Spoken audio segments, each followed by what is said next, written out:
Welcome back, and let's get started. We have three auspicious guests with us here today to talk about dynamic cooperation and unusual partnerships. And all three of these individuals manage significant programs and opportunities and projects and activities in this area. First, I want to introduce Dr. Manuel Otero. He's Director General of the Inter-American Institute for Cooperation on Agriculture. He began his career at IICA in 1988, and he served there as an advisor to the Director General and directing programming and evaluation, including being a representative to several other countries, Uruguay, Brazil. He has a long list of positions and accomplishments, and you can view those online if you're joining us virtually under the Speakers tab. This year, IICA celebrates its 80th anniversary. They were founded in 1942, and I want to mention it because it was in a time similar to the kind of situation that we face today. IICA was founded in the conflict of World War II, hunger and food security so prominent, and flows of refugees and humanitarian needs, along with, of course, economic depression. So Henry Wallace, the former Secretary of Agriculture, Vice President for President Roosevelt, he understood the importance and the need to build bridges between nations, especially in the Western Hemisphere. Henry Wallace is a proud son of Iowa, and he was also an inspiration to Norman Borlaug. Wallace helped establish IICA, and it's now headquartered in San Jose, Costa Rica, so welcome. Thank you. We're happy to be supporting the celebration of your 80th year. Dr. Jo Puri is Associate Vice President at the International Fund for Agricultural Development, IFAD. She leads the organization's strategy work in both agriculture, climate, gender, nutrition, youth, and social justice. Jo has worked previously at the Green Climate Fund, 3IE, UNEP, the World Bank, UNDP. She was selected by the Global Landscape Forum as one of the 16 women who have shown leadership in restoring the earth. Welcome. Thank you. And it's my great pleasure to introduce Dr. Godfrey Bahiigwa.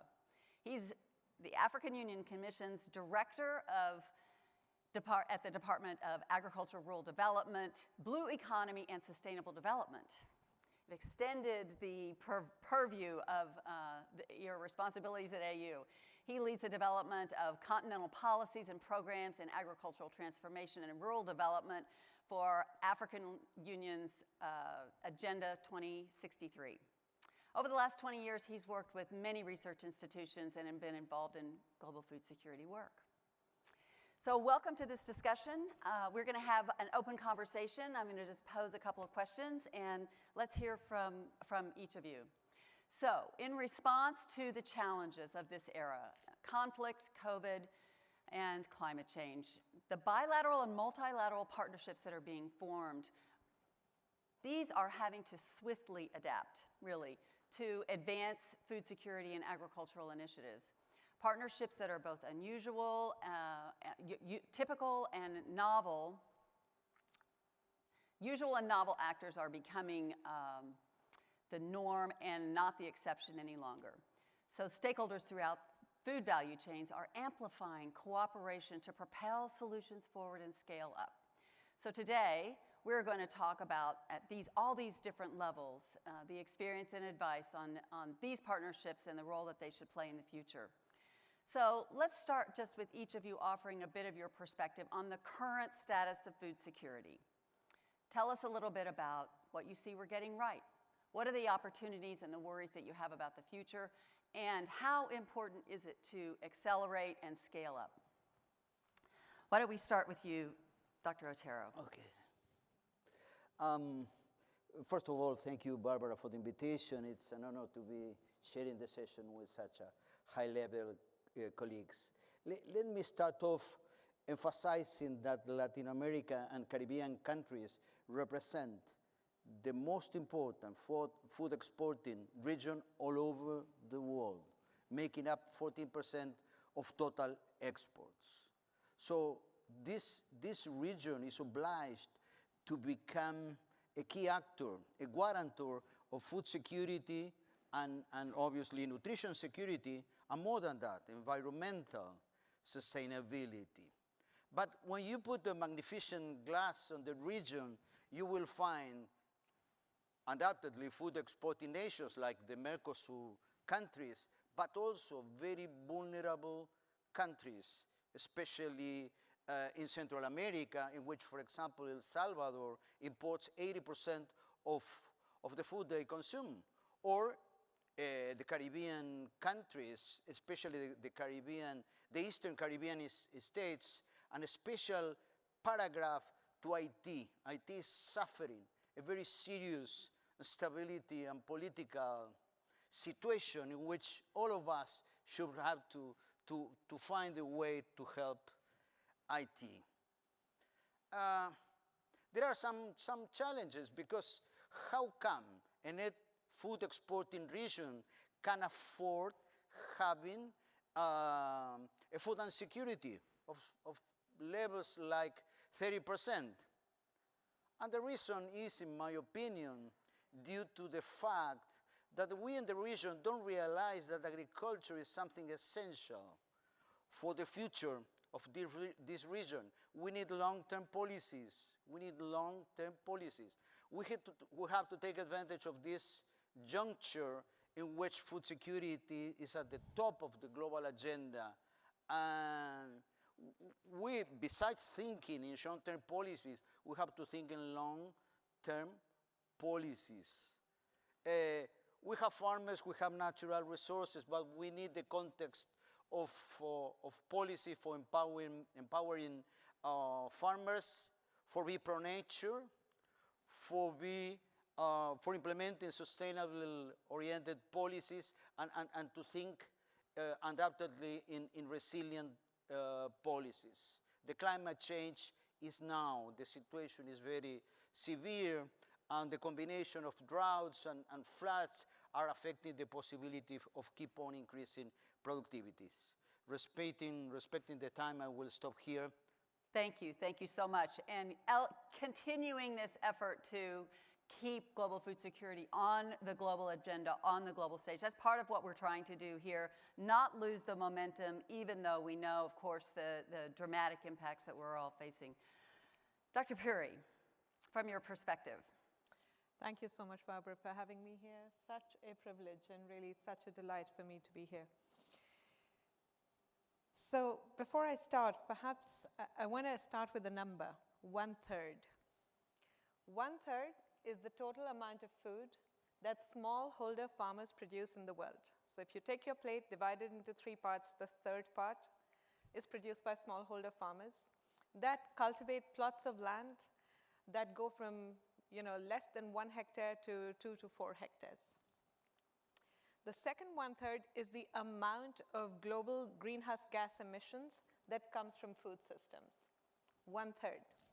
1/3 of the overall global greenhouse gas emissions comes from the food systems. And the third 1/3 is food loss and waste. 1/3 of the total food that we produce gets lost or wasted. And so if we start from there and then start to think about the 3 C's that we are witnessing today, I think it's clear that we've got to focus on different parts or different segments of the food supply chain, as well as the demand chain. IFAD, the organization that I represent, or the International Fund for Agricultural Development, focuses on the rural small producers, because we realize that they're also the most marginalized, they're also the most neglected, but they're truly critical if we want to have resilient food systems in the world. We know last year, we looked at the overall climate finance, a new and additional climate finance that was going to smallholder farmers. And we discovered that the overall amount to a segment of the population, and witness this, and I want to underscore it, the segment of the population that produces 1/3 of our food gets less than 2% of the overall new and additional climate finance that we've got generated today. That's clearly indefensible. The second part is that we are currently in a crisis because we have been focusing very much on areas that are unsustainable. So if we are interested in really focusing on resilient food systems, we've got to focus on the things that we can truly leverage. Nature-based solutions, agroecology, regenerative agriculture, low tillage farming. These are all words that are getting bandied around a lot, I know. But it is really important that these things can be leveraged and they can really be scaled up. And in our experience, it is possible for us to innovate, test the efficacy, as well as scale up into large regions of the world. So where we work with grant funding and we work with private sector funding to bring it together. And I'm hoping very much, Barbara, that I'll get a chance to talk about some of the innovations in financial structuring and in the financial world today that can really help us to leverage and to capitalize on some of the opportunities that we are witnessing today in front of us. Thank you. Well, let's be sure that we return to that, because certainly from IFAD, we want to hear from you on that. What an amazing, really call to our attention to 1/3, 1/3, and 1/3. 1/3 smallholder farmers producing the food of the world, 1/3 of our greenhouse gases coming from agriculture, and 1/3 food loss. We know this. So, and all of your other points well noted. We will be spending some time even today on the question of regenerative agriculture, the role that it can play, not just bandying the words about what's going on and what are the perspectives about increasing that even as we continue to produce mass food, which of course we need to do as well. Dr. Bahiigwa, you are coming to us from the African Union Commission. You oversee the entire continent, really, in global food security. Tell us a little from your perspective. Yeah, thank you, Barbara.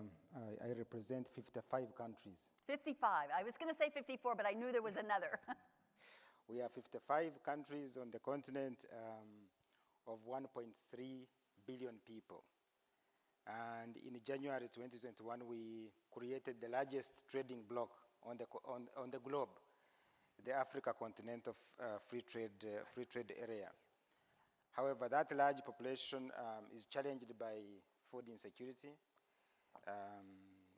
occasioned by some long-term systemic issues within our food systems, but aggravated by the 3 C's that you have talked about. And I came with a recent statistic that from the state of food insecurity in the world, the report by FAO, that shows about 1 billion people on the continent cannot afford a health diet. I mean, that is a scary number. That's literally 80% of the population. 1 billion people cannot afford a health diet. And so that is something that's very scary. Because it has implications for the productivity of our population going forward. So in response, as African Union, we are mobilizing our member states, headed by our heads of state and government, to do 4 things that we want to, I would say, our priorities. One is sustainably raising food production. We have to secure our future by increasing the amount of food that we produce on the continent. So food sovereignty is on the top of the agenda of our member states, not necessarily closing trade, but having food sovereignty on the continent. Second is reducing the amount of food that is lost. So post-harvest loss management is a priority on the continent. It reduces from the levels of 30-40% to really minimal levels. The third one is about trade. I just mentioned that we have created the largest continental, trading bloc in the world. So we want to increase intra-Africa trade in agricultural commodities and services, particularly food, to reduce this huge dependence on the rest of the world. Not to close borders, but to reduce the level of dependence. We import net $45 billion a year. That is money that can be saved and invested in our people.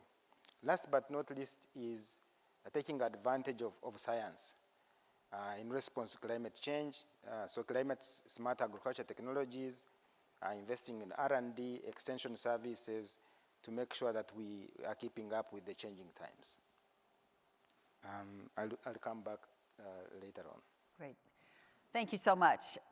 Really, of course, when the FAO report came out, 1 billion people suffering from not being able to afford a healthy diet, and we know most of those are in South Asia and on the continent of Africa. And the 3 priorities of trade and productivity, eliminating loss, and just a frightening number such as $45 million spent on importing maize in Africa.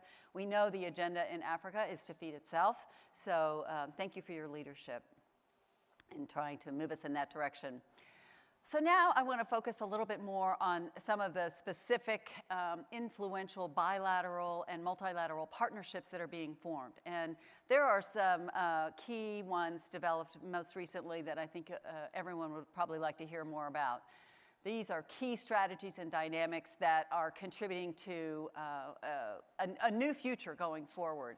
And in particular, IICA and AGRA, the Agricultural Green Revolution Alliance, along with one of the AUC agencies, NEPAD, have entered into an historic agreement this year to focus on food systems transformation at the policy, science, climate, technology, and trade levels, trying to foster South-South cooperation and a whole new agenda. So congratulations to you, Dr. Otero, in seeing this forward. Talk to us a little bit about the MOU that's been developed, the vision of it, and what will be different as a result of this agreement. Thank you, Barbara.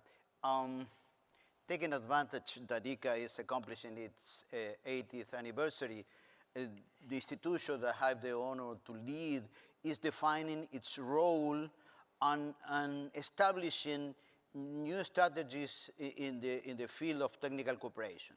From now on, IICA is an institution that from the Americas look at the rest of the world. Secondly, IICA is a promoter of collective actions. We keep on working, obviously, with agriculture ministries, but also with the private sector, with Success, with NGOs, with all associations related with farmers, with university. And last but not least, IICA is an open door institution. This implies a cultural change and emphasizing once again the importance of strategic alliances.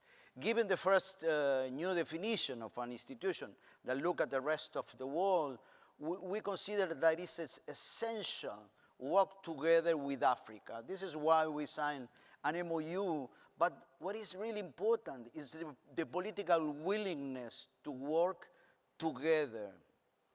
We have much in common. We have technologies to be shared, trade to be promoted, some lessons to be changed, innovation to be speed up. So we had a ministerial summit with 40 ministers. This was a meeting held in San Jose, Costa Rica last July, in which we defined a roadmap, we defined issues to be implemented, and later on, IICA's delegation went to Kigali, the capital city of Rwanda, in which to begin to put in motion. I would like to give an example. IICA has a program to restore the health of soils. This program is co-led by Dr. Ratan Lal, who is our guru, obviously. And we would like to take advantage and to share some lessons learned with our program in the Americas, and thinking, why not in a program called Living Soils in Africa? But regardless, the title, what is important is to stop degradation, to think in our farmers. They are key for any strategy to be thinking in the future. We have an observatory also of policies for the transforming of agriculture in the Americas, and we are ready to share with our colleagues, our brothers in Africa, in order to change experiences, and I insist to speed up the process of innovation. with a human face. We have to think in farmers, in family, restore the concept of progress in the rural areas, and work together, Africa and the Americas. Thank you. Thank you so much. Well, wonderful to hear about the vision and some of the planks in the foundation. So pleased that you're here. You've brought several members from your delegation. I believe we have Guyana and Panama represented, maybe others. So really appreciate that Latin American focus that we can bring into the conversation more here this week. Let's turn to IFAD, to you, Joe, and just talk a little bit more about, in the face of the challenges that we face in COVID climate and conflict, what is it that you're seeing as some of the most important challenges for rural and marginalized populations? How do we forge better partnerships, and what are some of your initiatives to do so? Thank you so much, Barbara, for that. So, if there's one word that I want you all to take away from this part of this conversation, it's markets. In all of the investments that we see across the globe, I think one of the challenges that IFAD faces is that rural populations are seen far more as liabilities rather than as strengths in the overall global system. They're seen as sinks rather than as centers of growth. And so that's what brings me to this point about building, creating, and sustaining markets. Because we know from all of the high-quality evidence that we've seen in the space of shocks, of conflict, of crisis, that markets work. Even if money goes away, barter systems evolve, and then they are sort of the precursors of cash economies. But markets work. And that is what is really required if we really want to build the resilience of rural systems. It's also very important for us to be investing in those spaces if we want to reduce the amount of forced global migration that we are seeing today, which is leading to its own ailments in urban spaces, even though it comes with, of course, economies of agglomeration and economies of scale in urban spaces. So if you start with that, and then you think about, well, what are the incentives that exist in the global system to invest in rural spaces? And we find actually they're quite negligible. So it goes back to the point that I wanted to make in the first interjection, which is we don't currently have the incentives for the private sector to really be working in rural spaces. Why is that? We've got smallholder farmers that are seen as being risky. They are small. That means they don't give you the kinds of economies of scale that you would want to see for markets, for private sector investors to come in.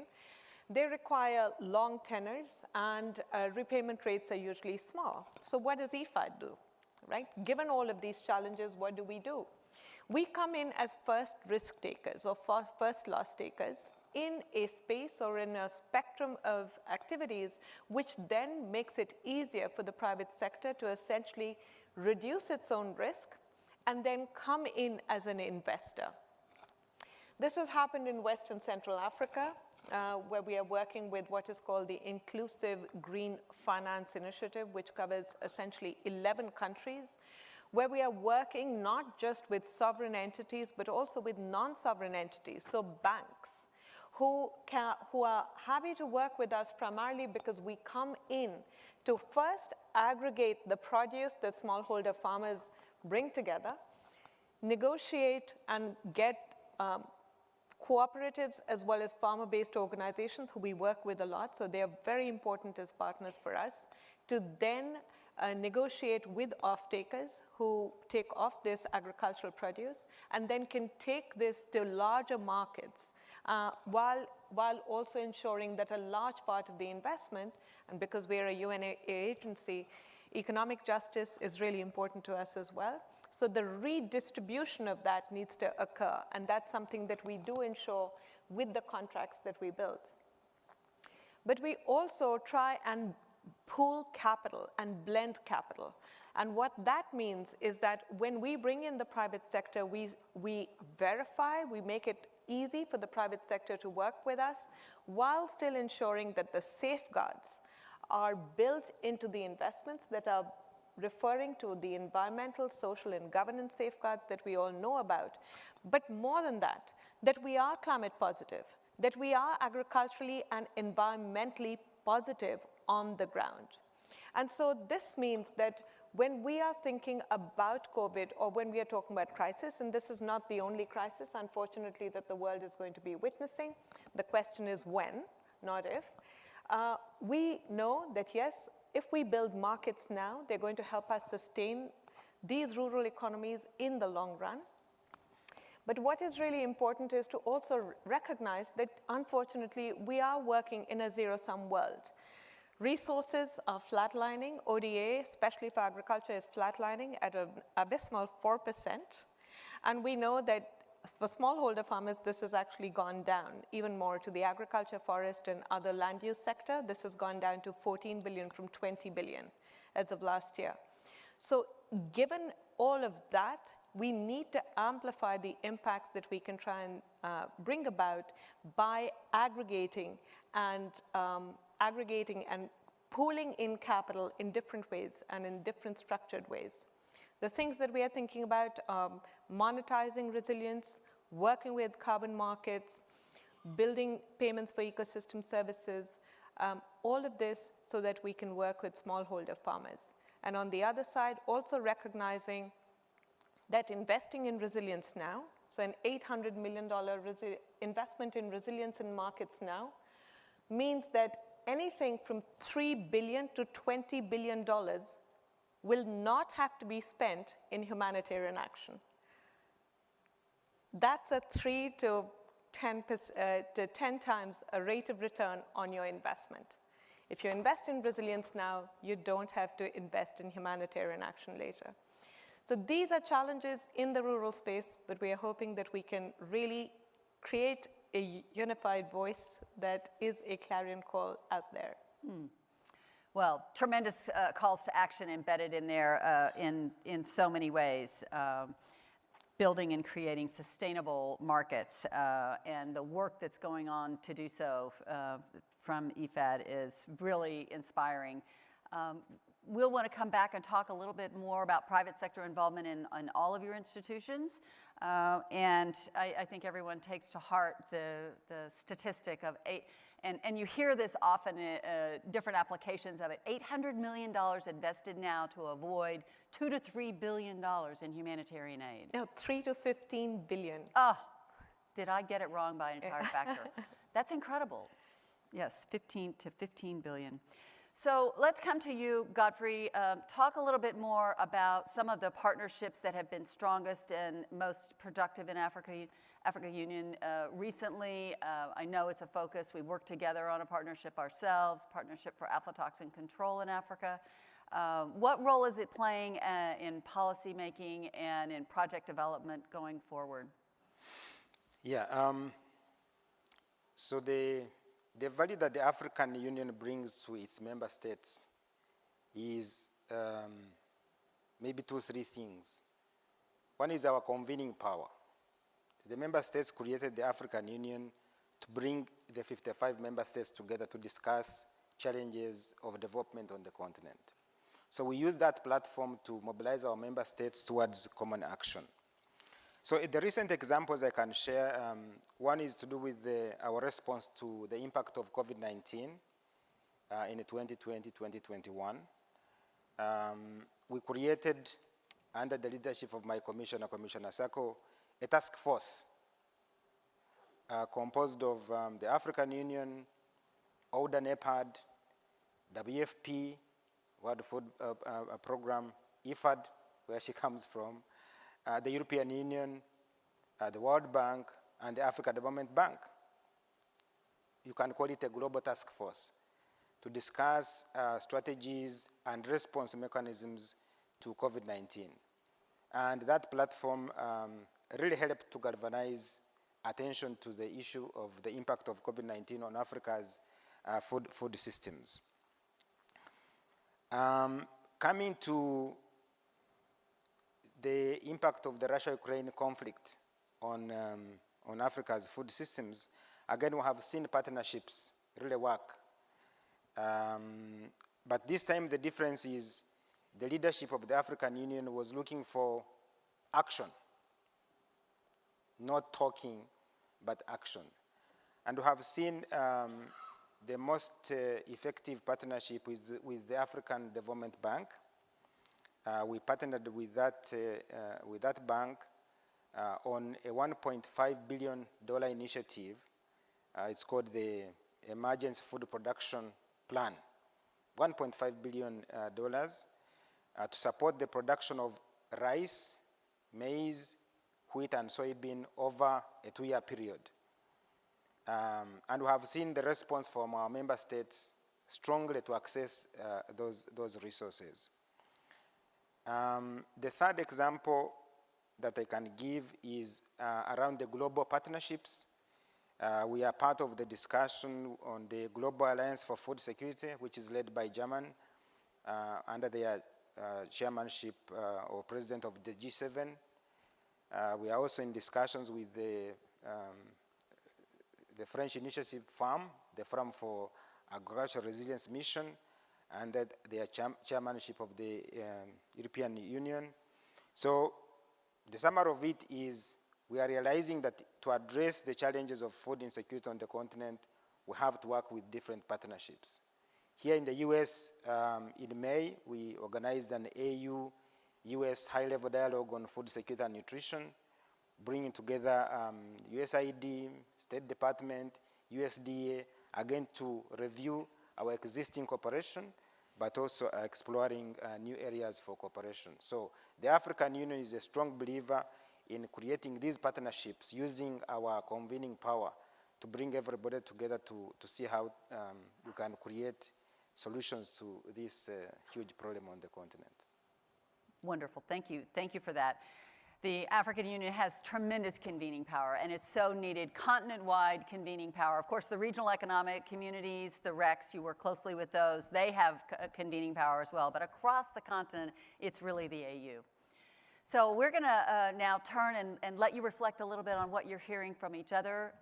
Maybe you'd like to talk a little bit more about some of the finance and investment strategies going on, the partnership then and cooperation expected from South-South cooperation, IICA, Africa, other cooperative agreements that you might know about.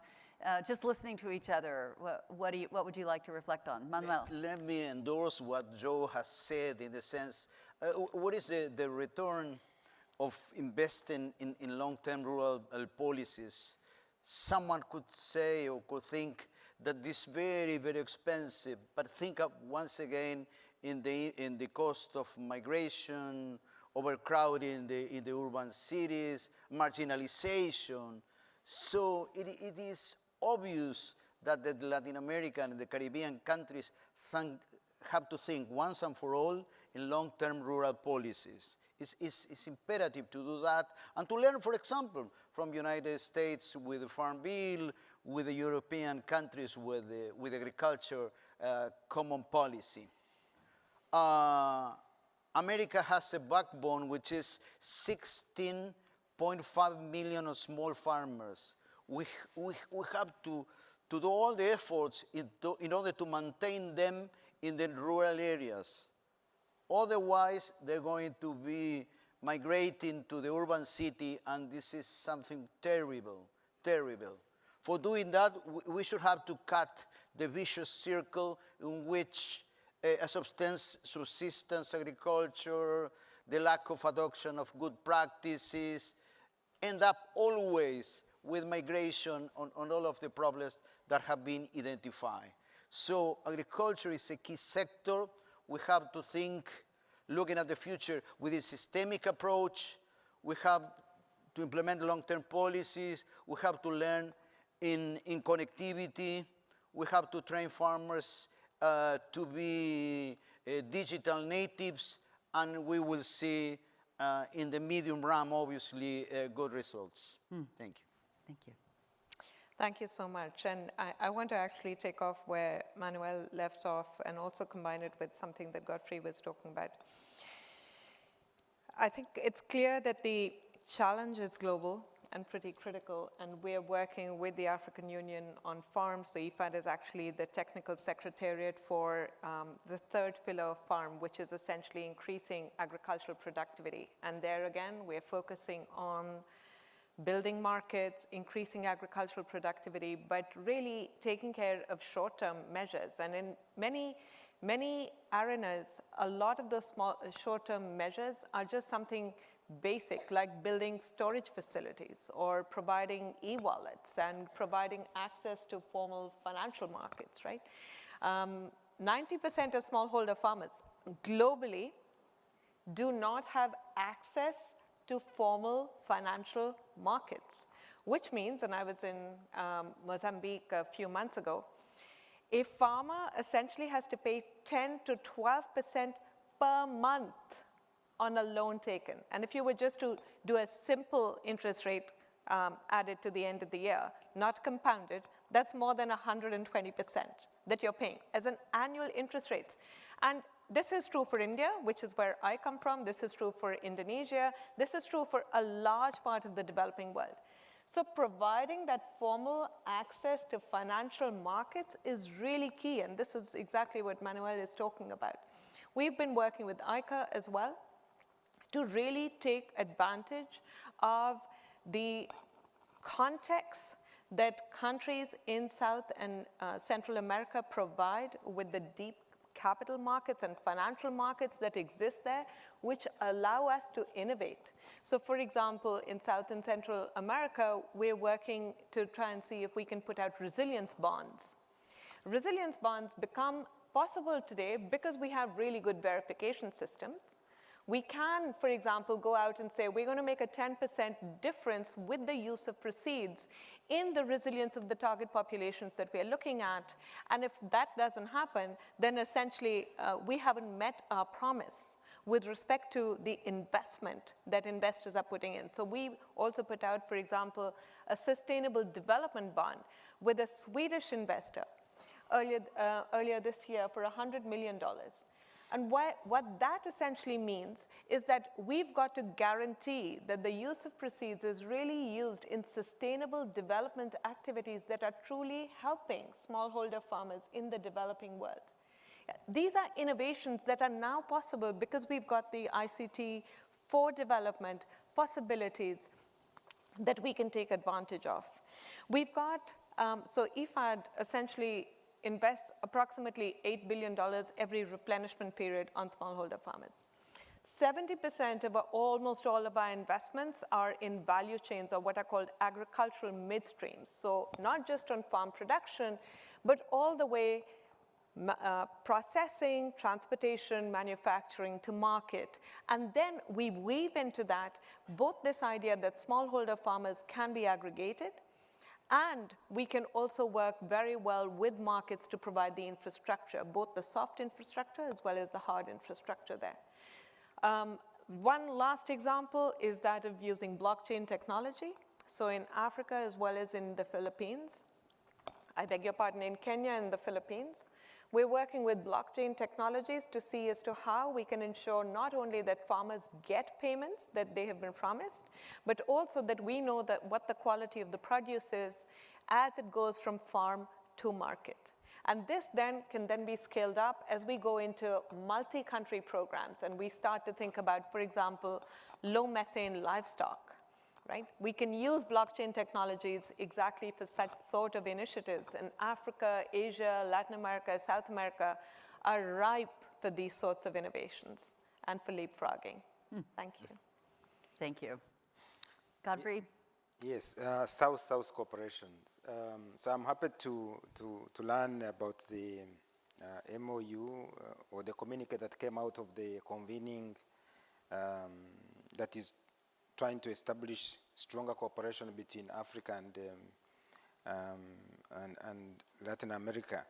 I'm particularly interested in this initiative of restoring soil health because, as you know, in many African countries, the soils are degraded, productivity is low, and in order to address the first priority that I mentioned, increasing food production, among the things that we need to do is raise the productivity of soil.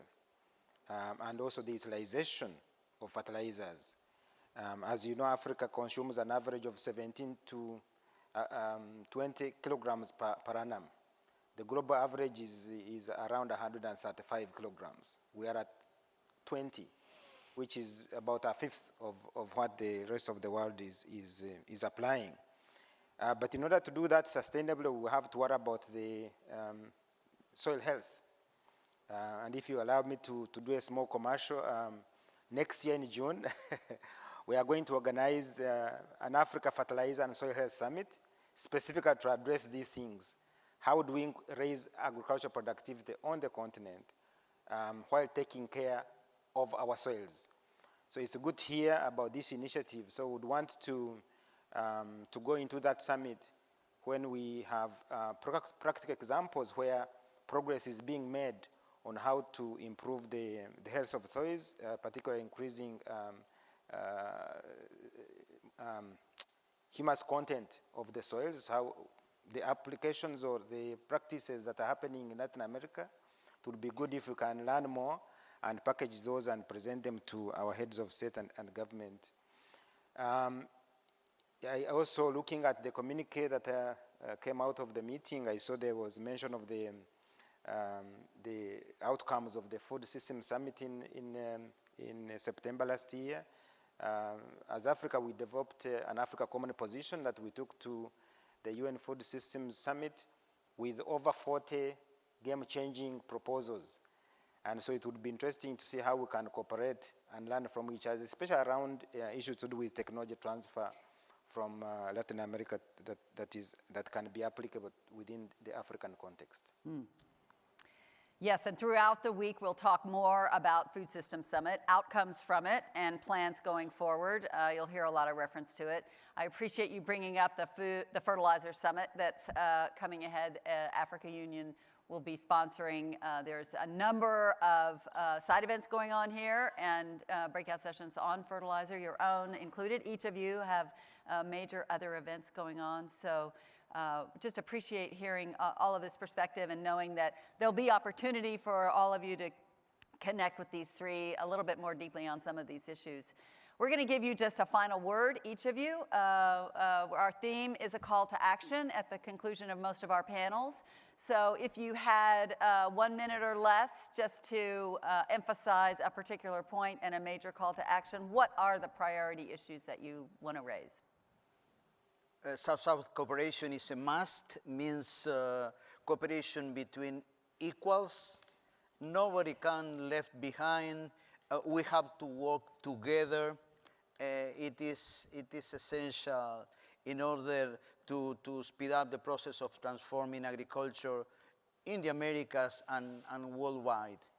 Representing and leading an institution like IICA, we are an open door institution, and we are ready to strengthen ties, obviously, with IFAD, which is an excellent partner, with the African colleagues, because now we have to take very important decisions, and farmers cannot be left alone. Thank you. Joe? Thank you, Barbara. So my key takeaway message would be it's time to stop making commitments and it's time to start getting credible. Show me the money.